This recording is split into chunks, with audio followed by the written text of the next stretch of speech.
Graça e paz, meus amados e queridos irmãos e irmãs do nosso Seminário Metodista Internacional. Sejam muito bem-vindos para a nossa última matéria do ano de 2021.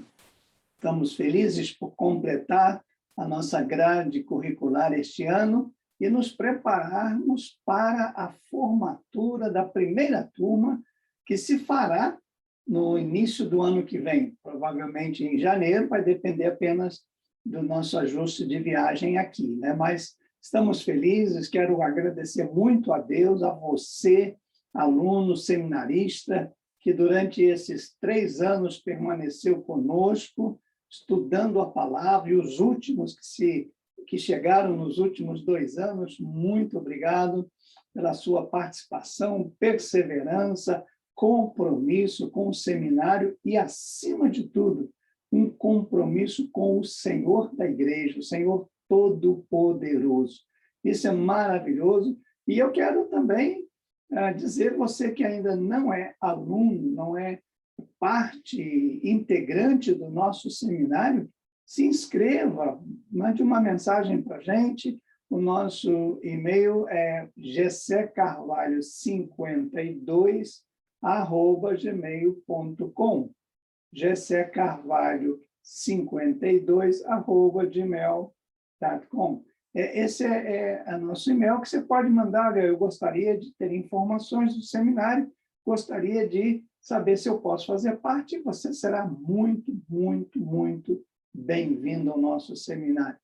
Nós temos como lema, como vocês veem aí, educação teológica para novos ministros. Não é novos no sentido de nova idade, mas novos com uma mentalidade de fazer com que a obra do Senhor cresça, plantar igrejas saudáveis que se multipliquem e que produzam discípulos obedientes a Jesus. Esse é o nosso lema.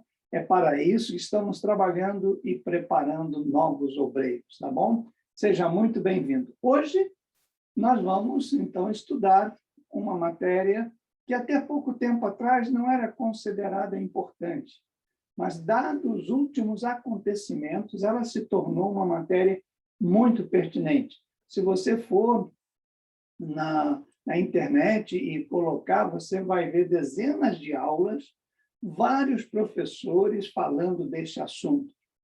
Nosso tema é apologética, a defesa do Evangelho. Mas antes, vamos orar. Senhor, é um privilégio que o Senhor me dá hoje de começar esta última matéria do ano 2021. Obrigado, Senhor, porque mesmo no ano da pandemia, o Senhor esteve presente conosco de uma forma sobrenatural. O Senhor sempre está conosco, mas esse ano eu particularmente experimentei algo novo a cada dia, a cada momento. A tua presença foi manifestada de maneira poderosa. Por isso, Pai, eu quero te agradecer e pedir a tua unção, a tua graça, especialmente sobre todas as pessoas que vão participar destas aulas, que elas sejam abençoadas rica e poderosamente pelo Senhor e sejam despertadas para colocar-se ao lado da fé evangélica, defendendo os postulados da nossa fé. Senhor, muito obrigado, dá-nos a iluminação e a orientação do teu Espírito, no nome de Jesus. Amém. Amém. Glória a Deus. Muito bem, e amados irmãos e irmãs, vamos então começar a nossa aula. Qual é o objetivo da nossa aula? O que eu espero que aconteça ao concluir a nossa matéria daqui a 7 aulas, mais ou menos. 6, 7, vai depender do nosso interagir. A ideia e o meu objetivo e o meu sonho é que cada um de vocês que vai fazer essa matéria conosco se torne um apologista, um defensor da fé evangélica. Isso é fundamental para mim. O seminário, nesse momento, nessa matéria, não está querendo apenas formar líderes, pastores ou pastoras, estamos querendo despertar apologistas, pessoas dispostas a dar a razão da sua fé, pessoas comprometidas em defender não o evangelho, vocês vão ver daqui a pouco, o evangelho não precisa de defesa, Cristo não precisa de defesa, mas defender as bases sólidas sobre as quais estão fundamentadas não só a nossa fé, a nossa doutrina e a nossa prática. Então, a ideia a principal é essa, né? E isso é muito, muito, muito importante. Por falta de uma compreensão mais profunda dessa matéria, se tornou um pouco desnecessária, porque as pessoas entenderam no passado que era defender a Bíblia, defender Jesus, defender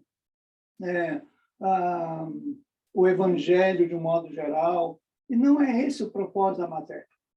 Porque é simples, porque Jesus não precisa de defesa, a igreja não precisa de defesa, a Bíblia não precisa de defesa, porque Jesus é poderoso o suficiente para agir e se manifestar. A Bíblia já venceu todo tipo de perseguição, ameaça, e ela sobrevive, e aí está, é a palavra de Deus que se cumpre. A igreja foi perseguida, mataram muitos líderes, e a igreja está aí crescendo a cada dia, não precisa de defesa. Aí você me perguntaria, mas então, vamos defender o quê? Essa é a questão. Nós vamos defender os postulados, as bases da nossa fé evangélica ou da nossa fé cristã. Eu, particularmente, como professor, prefiro usar a expressão fé evangélica, mas é comum nos livros de apologética, é comum você assistir às aulas, falar da defesa do cristianismo ou defesa da fé cristã. Para mim, significa a mesma coisa. Entretanto, tanto na apostila que vocês receberam, quanto nas nossas aulas, eu vou usar sempre e preferencialmente defender a fé evangélica. Porque quando fala de fé cristã, tem muitas denominações que se intitulam cristãs, mas a base da fé dessas igrejas que se chamam cristãs, eu não consigo defendê-las biblicamente ou historicamente, mas a fé evangélica eu consigo defendê-la histórica e biblicamente. Por isso, mas é só uma questão de terminologia, não estará errado eu falar fé cristã, cristianismo, fé evangélica. Estarei dizendo de uma mesma coisa. Então, esse é o objetivo do curso. Eu quero chegar ao final, e o último capítulo foi escrito recentemente que eu digo 3 dias atrás, e está saindo do forno, e é o mais importante para os nossos dias, porque vamos tratar de defender postulados dentro da atualidade desse século XXI. Então, eu convido você a participar comigo, a caminhar comigo e a fazer, responder os requisitos, enfim, fazer parte integrante desta matéria. Hoje, nós vamos falar um pouquinho sobre apologética. Vai ser um pouco cansativo, porque é um pouco histórico, mas é importante que você e eu saibamos como que surgiu isso. Quando que surgiu a apologética? A apologética surgiu entre o século XVIII e o século IV, o século II e o século IV. Logo depois que a igreja cristã foi instituída, logo depois que os discípulos que foram espalhados começaram a fazer discípulos de Jesus pelo mundo afora, pelas nações, o que aconteceu foi que duas coisas trouxeram problemas de fé. A primeira coisa foi os crentes recém-convertidos, como eles não estiveram com Jesus, não havia Bíblia, não havia nenhum tipo de ensino ou discipulado formal, Porque o discipulado judaico era, e eu acredito que é até hoje, é assim, né? Eu discipulo alguém, ou seja, alguém que anda comigo, vai me conhecendo, vai me vendo, vai vendo minhas atitudes, e eu vou explicando, vou ensinando, e essa pessoa, então, ela vai crescendo discipulada. Esse era o método. Só que com o evangelho cresceu demais, e os cristãos iam por toda parte pregando e fazendo discípulos, essas pessoas não tiveram a oportunidade de serem discipuladas como normalmente era comum ao judaísmo, aos judeus.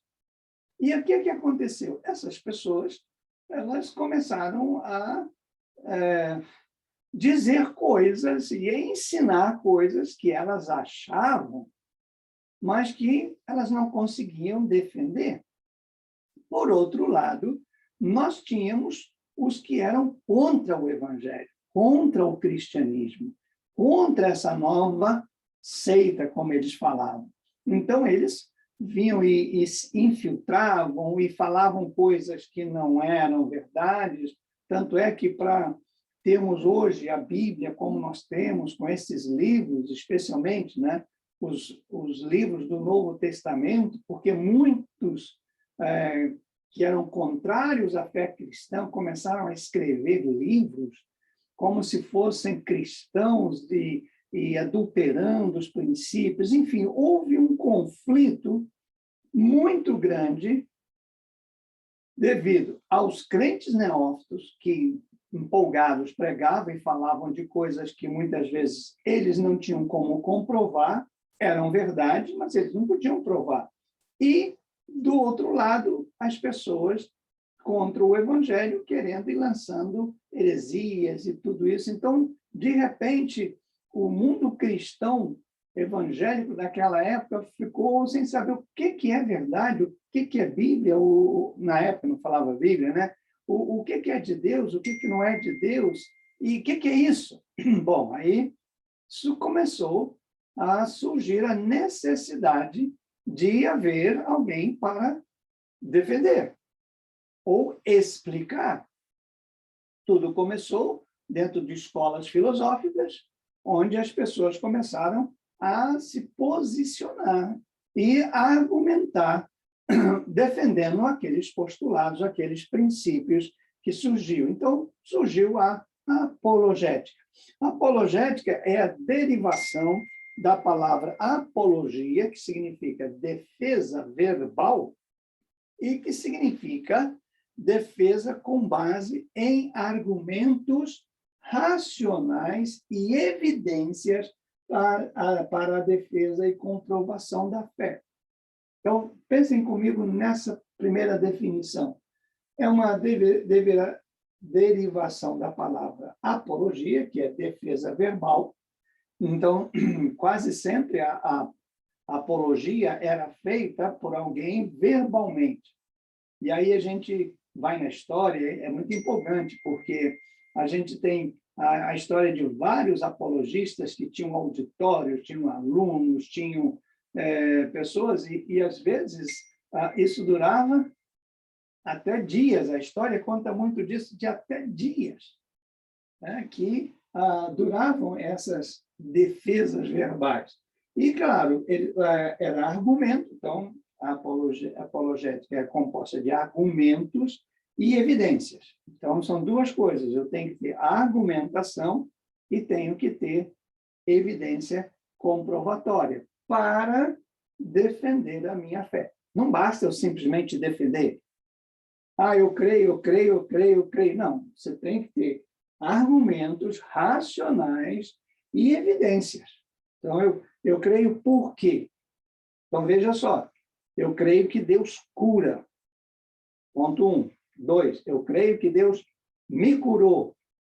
Ponto 3. A evidência é que eu tenho um documento que eu era doente, diagnosticado pelo médico, e hoje eu tenho um documento dizendo que eu não tenho mais doença e que não fui tratado pelo médico.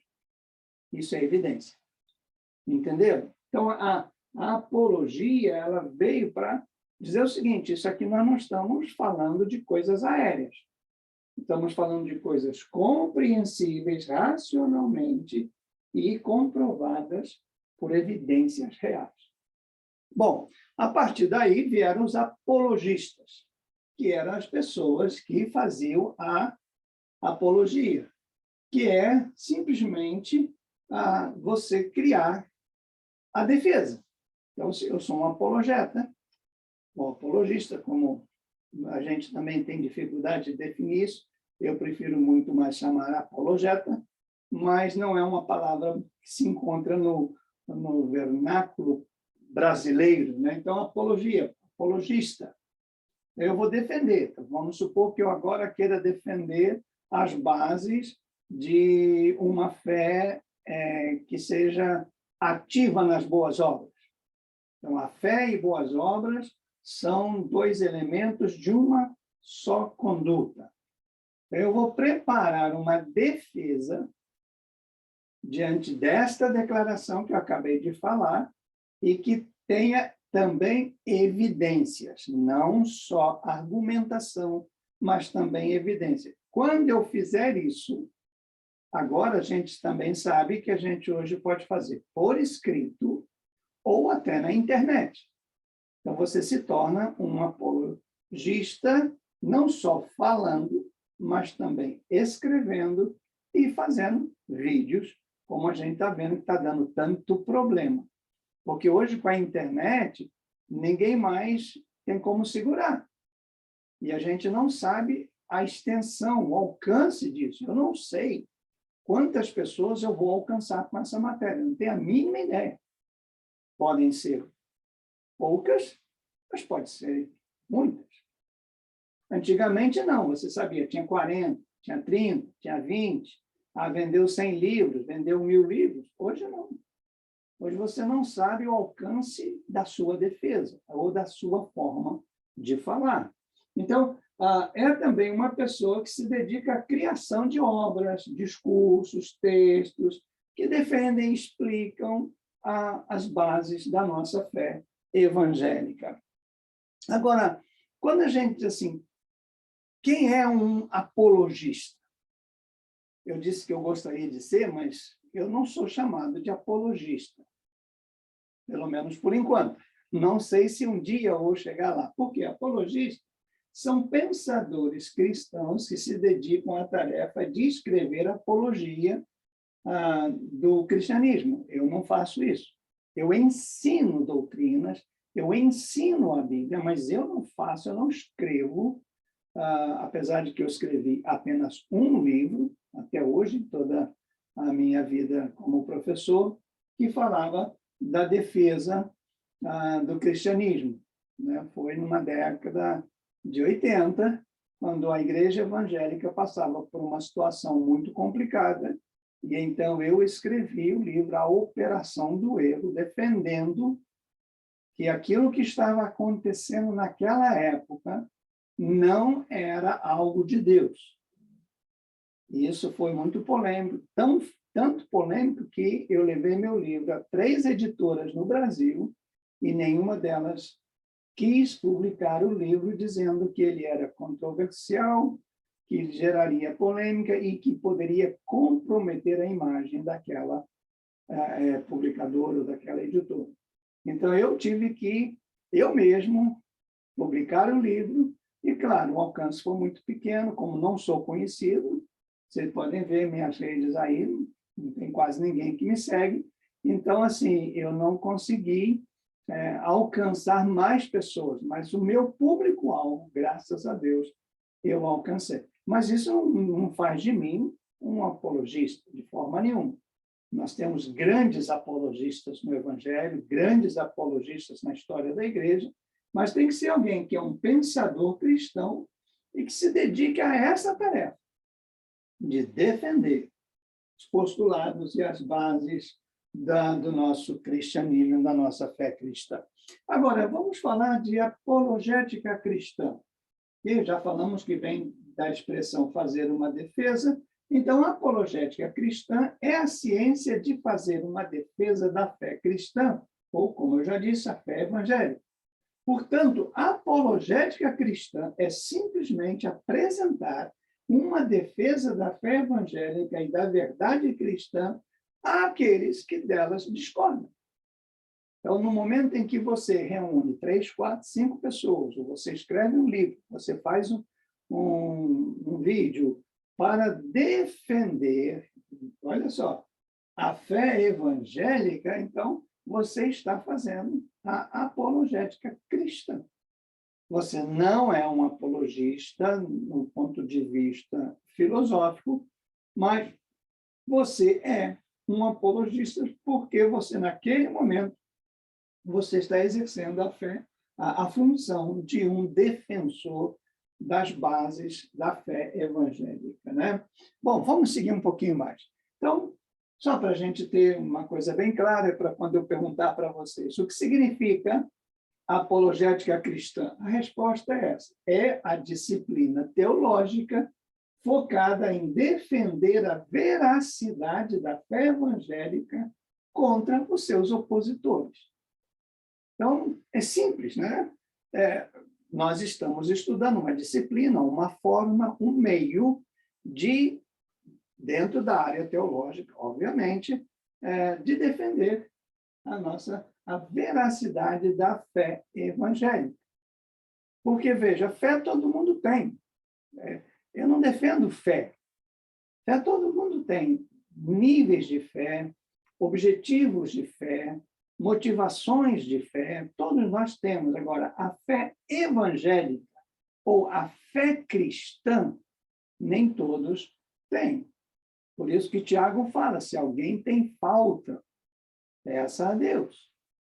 Jesus falou, né? Você precisa ter uma fé, mesmo que seja pequena, mas você precisa ter, porque sem fé, Paulo diz, é impossível agradar ao Senhor. Então, a fé evangélica, a fé cristã, ela existe sob bases sólidas, e é isso que a apologética cristã quer defender. Nós temos bases, só não é no sentimentalismo, não é na emoção, não é porque eu abro a Bíblia e leio, não. Isso é resultado da fé, mas isso não é a base da fé. A base da fé, e Paulo deixa isso muito claro, a fé vem pelo ouvir a palavra de Deus. Então, ela é racional, porque entra por aqui, passa pelos critérios de julgamento, de aplicação, desce ao coração e aí se manifesta através da minha vida. Então, ela tem bases sólidas que me possam anunciar isso. E eu tenho comprovação bíblica disso. Veja só, nós temos Isaías 1,18, o convite de Deus. Venham, vamos refletir juntos. Olha que coisa sensacional, diz o Senhor. Deus fala, vamos pensar juntos. Esse é um dos versículos que mais me encanta. Embora os seus pecados sejam vermelhos como a escarlate, eles se tornarão brancos como a neve, embora sejam rubros como a púrpura, como a lã, se tornarão. Vamos pensar juntos. Ainda que os seus pecados... Veja só, eu falo, como que um ser humano pode pensar junto com Deus? Pode quando ele passa por essa transformação. Diz, embora os seus pecados sejam vermelhos, embora, ele fala, né, sejam, como é que ele fala aqui, né, sejam vermelhos, sejam rubros, vocês serão limpos. Serão limpos. Então, nesse momento, é que Deus fala, vem pensar comigo. Não é porque você é assim que você não pode pensar comigo. E há um outro texto que eu gosto ainda no Novo Testamento agora, 1 Pedro 3, 15 e 16, que diz o seguinte, antes, santificai a Cristo como Senhor em vosso coração, estando sempre preparado para responder a todo aquele que vos pedir razão da esperança que há em vós, fazendo-o, todavia, com mansidão e temor. Vocês podem perceber que eu coloquei alguns números em vermelho para dar um destaque. A apologia cristã, a apologética cristã, ela tem alguns princípios que diferem da apologética filosófica. Na apologética cristã, você tem que sair, tem que ser resultado de uma santidade em Cristo. Ele diz, antes, santificai a Cristo como Senhor. Então, nenhum apologista cristão pode fazer uma defesa da fé evangélica sem que ele se submeta ao senhorio de Cristo.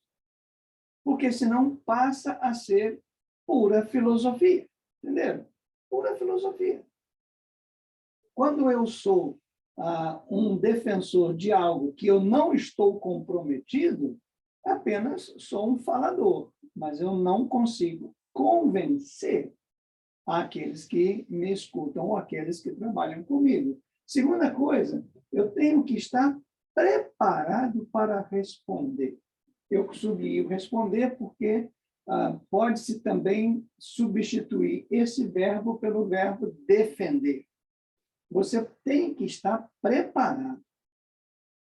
Não é uma coisa que, da hora, do momento, você tem que se preparar.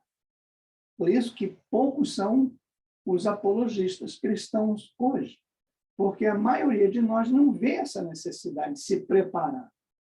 Vocês veem, eu estou muito feliz que nós temos hoje no nosso seminário cerca de 6 alunos, que são alunos mesmo, que respondem, que participam. Temos mais uns 5 ou 6 que uma vez ou outra aparece, responde. E nós temos hoje quase 20 igrejas. Estamos plantando igrejas. E muitas vezes eu me sentia frustrado, eu dizia, puxa, onde estão os nossos futuros líderes, os nossos futuros pastores, os nossos futuros professores, aqueles que vão me suceder no ensino, onde eles estão? Se não estão sentados hoje numa cadeira para aprender, como vão ensinar? Mas é porque passou-se a mentalidade na igreja que o Espírito Santo vai te ensinar. Você não precisa estar preparado. Não, é um preparo espiritual. Basta você orar, jejuar, subir um monte. Pronto, Deus vai te usar. É verdade na sua experiência pessoal, mas não é verdade quando você vai ser um porta-voz, um defensor da razão da fé. Veja só. A sua fé, Pedro diz, vão pedir razão da sua fé. Não é razão da sua experiência, é da sua fé. E você tem que fazer isso. Agora, outra coisa bonita da apologética cristã é que a gente faz isso com mansidão e com temor. Não é uma briga, não é uma agressividade, não é agredindo as pessoas, mas é com mansidão e com temor, tanto a Deus quanto aos homens. Então, a apologética cristã é fantástica, porque ela nos faz, viver tudo isso aqui, e para nós, e para o mundo. E eu vou dizer algo para vocês, os membros das nossas igrejas estão anelando por alguns apologistas cristãos chegarem lá. Porque vocês vão ver que estão com a cabeça toda confusa. Ainda mais agora, eu falei das coisas boas da internet, mas tem as coisas ruins. Você abre e você escuta qualquer coisa de qualquer pessoa e você até acredita que aquilo é verdade. O grande desafio no mundo hoje é você saber o que é verdade e o que é mentira. O que é verdadeiro e o que é falso. Uma palavra em inglês que está sendo citada mundialmente, fake, falso. Então, o que é verdadeiro, o que é falso? Até na pregação do Evangelho. Assisti um culto em que a pastora que estava pregando, ela usou um texto de Romanos, só que ela usou a metade do versículo. A metade. Para confirmar o que ela queria dizer. E era triste porque o restante do versículo dava a entender coisas diferentes. Então, ela parou na metade, ou seja, isso não é uma boa exposição das Sagradas Escrituras. Não se pode fazer uma defesa sem evidência e sem comprovação. Então, há uma necessidade muito grande que isso aqui se torne uma realidade na nossa vida. Agora, muito rapidamente, só para que vocês tenham uma ideia, está na apostila de vocês, eu não vou me delongar, nós temos 5 ou 6 métodos, tipos de apologia, de apologética. Temos o método clássico, que é aquele que apresenta provas e evidências, falando agora da apologética cristã, da evidência de Deus, da divindade de Cristo, da veracidade das Escrituras, chamado método clássico, que defende a apologética cristã, como eu falei, quando ela surgiu para defender basicamente esses 3 postulados: a existência de Deus, a encarnação ou a divindade de Jesus e a veracidade das Escrituras. Então, esse é o modo clássico. Depois nós temos o evidencial, que apresenta provas e evidências para a existência de Deus, a divindade de Cristo, a veracidade das Escrituras, sem um compromisso direto com a teologia cristã. Então, isso já era mais uma área filosófica, porque muitos filósofos não eram cristãos, mas acreditavam na existência de Deus e na veracidade das Escrituras. Notem, quando eu falo veracidade, não significa que eles achavam que era a palavra de Deus, mas que as Escrituras sagradas eram verdadeiras, ou seja, escritas por pessoas conhecidas, comprovadamente existiram, e que foram elas que escreveram. Eles não acreditavam que essas sagradas escrituras era Deus falando. Eles não acreditavam, mas eles acreditavam que era verdade. É como hoje eu vou pegar qualquer livro e falar: isso aqui é verdade, esse autor eu conheço, ele existe, ele mora em tal lugar. Agora, pode ser que eu não concorde com tudo que ele está escrevendo, mas é verdade. Então, a apologética, inicialmente, não entrava na questão da iluminação, da revelação, da autorização, a autenticidade das Escrituras, não. Mas que era verdade, isso era verdade. E que Cristo existiu e que nasceu da Virgem, isso é verdade. Então, essa era a defesa básica no início da história da Igreja. Depois veio o método do caso acumulativo, muito parecido com os 2 anteriores, mas ele trabalha como se fosse uma grande tese de defesa, acumulando diversas evidências históricas e lógicas. Aí já trabalha mais na área da filosofia, né? O lógico. E é uma evidência. É uma evidência. Então, se eu falar assim, você escuta. Aí alguém fala: não, ele não escuta. Mas você está escutando, então isso é lógico. Se você está escutando, você escuta, senão seria uma loucura. Então, a lógica, ela funciona muito bem na defesa. Muito bem. É por isso que a lógica, né, que é uma matéria que eu amo dar na filosofia, a lógica é extremamente importante hoje para a fé cristã, porque Deus é lógico. Por que Deus não leva o ímpio para o céu? Não é só porque ele é incrédulo, é ilógico. Como que você pega uma pessoa má, corrupta, uma pessoa sem temor, sem medo de consequência, e coloca com um grupo de pessoas fiéis, amigas, amorosas, sensíveis? Não dá certo, isso é ilógico.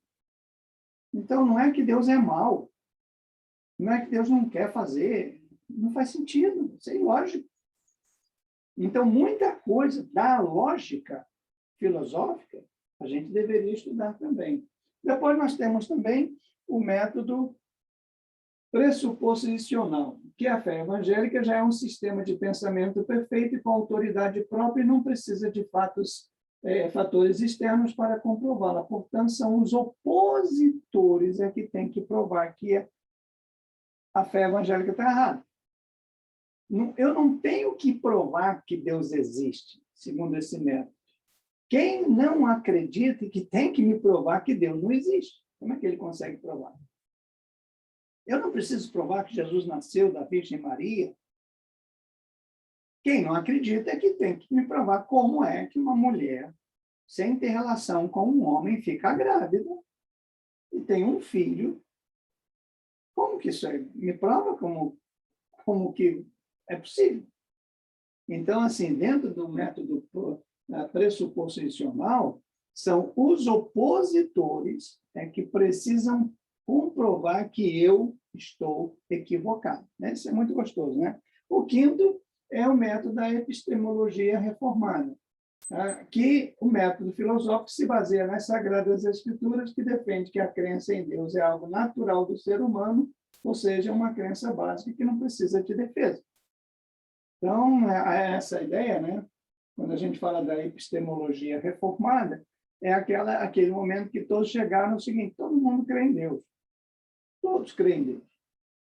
Não estamos falando aqui que tipo de Deus, que grandeza de Deus. Não, nós falamos de Deus. Se eu creio, exemplo, se eu pego isso aqui, eu creio que isso aqui é Deus e que isso aqui tem um poder sobrenatural sobre a minha vida, toda vez que eu pego esse cálice, eu tremo, eu sinto algo, significa que eu creio em Deus. Isso aqui pode não ser Deus.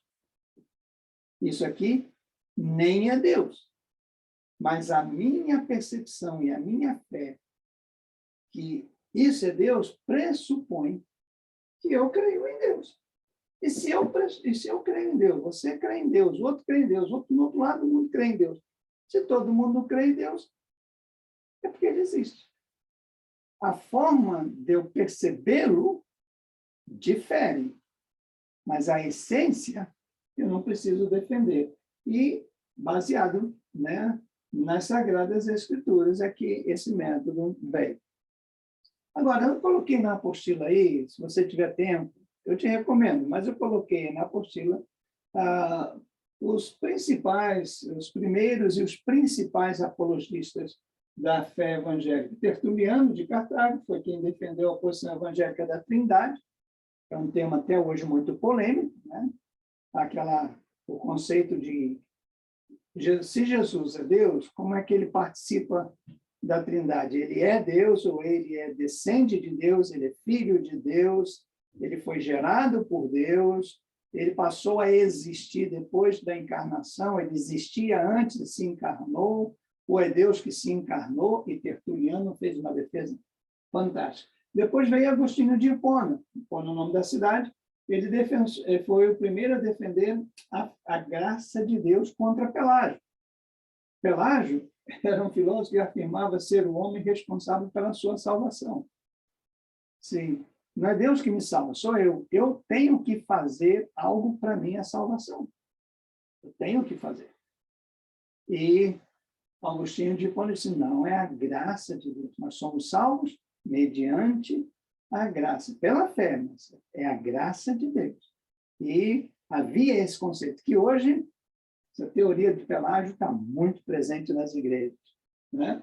A importância da apologética, ela nos aproxima da orientação bíblica de dar razão à nossa fé e solidificar os princípios e fundamentos bíblicos, cristãos, evangélicos, que sustentam a nossa fé e a nossa experiência, e comprova a nossa experiência cristã. Então, é fundamental a gente ter isso. Muito bem.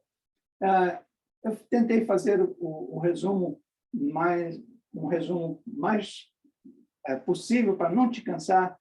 Essa aula eu não queria que passasse de 45 minutos, porque já é muita informação. Mas, ao concluir, eu quero dizer a vocês o seguinte: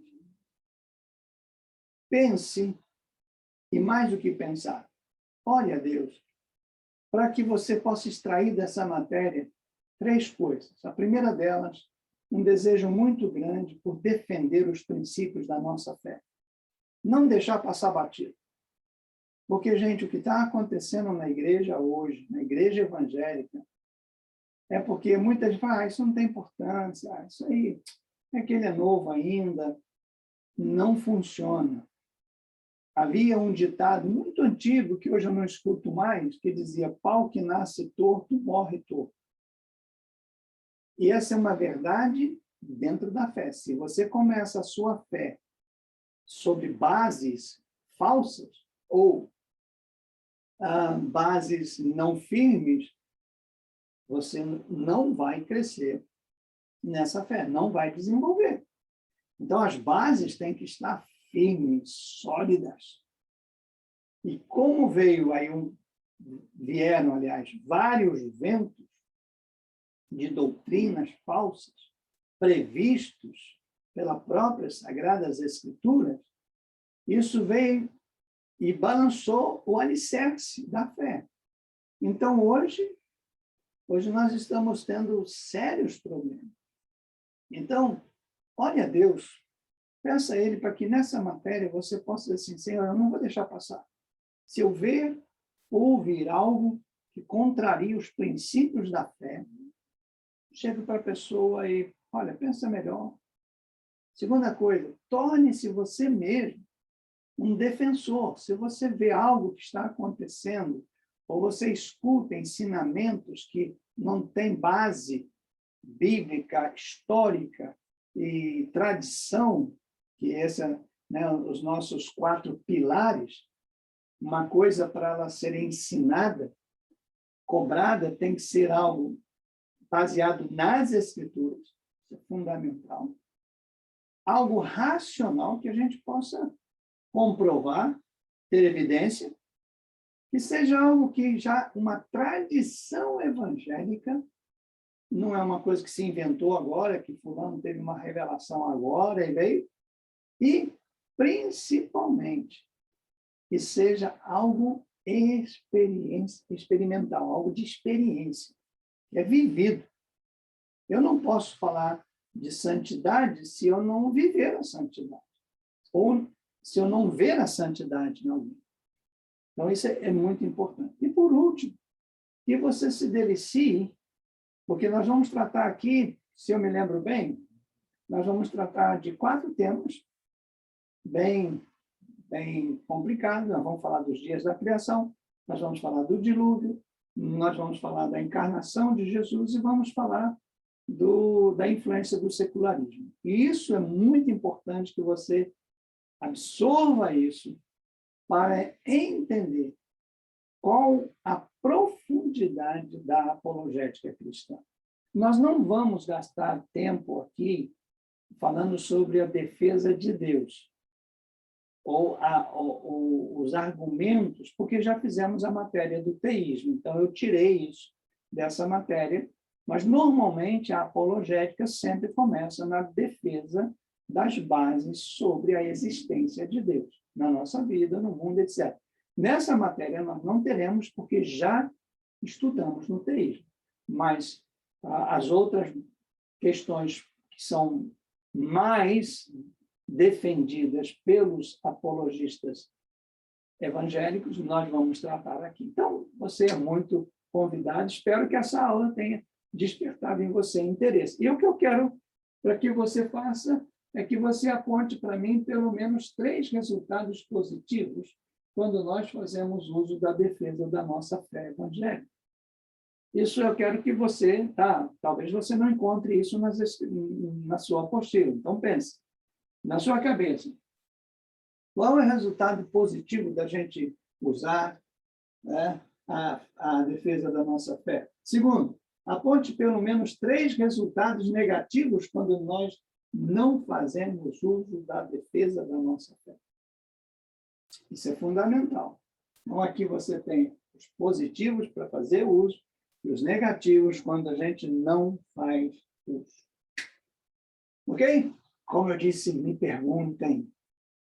Qualquer dúvida, qualquer coisa. Eu não sei todas as respostas, mas eu posso te ajudar a encontrar. Tá bom?